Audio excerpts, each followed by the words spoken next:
কোভিডে যখন কোভিড আসলো, কোভিড কি জিনিস কেউ জানে না, আমাদেরকে ডাকাডাকি করে নিয়েছে। আমি 30 কোটি কোভিড সিরিজ গভর্নমেন্টকে সাপ্লাই দিয়েছি, কোনোটা অর্ডারে দিয়েছি, কোনোটা মুখের কথায় দিয়েছি।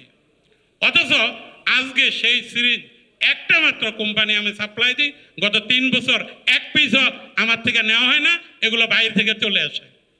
কিভাবে আসে? যে কোম্পানি 16 বছর প্রুভেন এই ভ্যাকসিনেশনে, যে কথাটা প্রাউড করি, আপনারা বলতেছেন যে আমাদের শিশুদের 5.5 কোটি বাচ্চার ভ্যাকসিনেশন আমার প্রোডাক্ট দিয়ে হয়েছে, অথচ 3 বছর একটা প্রোডাক্ট আসে না, বাইরের প্রোডাক্ট চলে আসে। কিভাবে আসে?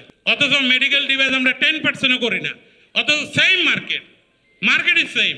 আমি বহুবার রিকোয়েস্ট করেছি আপনারা মেডিকেল ডিভাইসের একটা আলাদা ইন্ডাস্ট্রি সেক্টর নাম দিয়ে এটার জন্য আলাদা একটু কিছু গঠন করেন, কিন্তু না, এখনো আমরা লোকালি 10% করতেছি, আমরা 90% ইনপুট করতেছি। স্যার একটু কথা বলেছে, একটা মিনিট কথা বলেছে, আপনি এক রাত্রে ইন্টারেস্ট রেট ডাবল করে দিয়েছেন।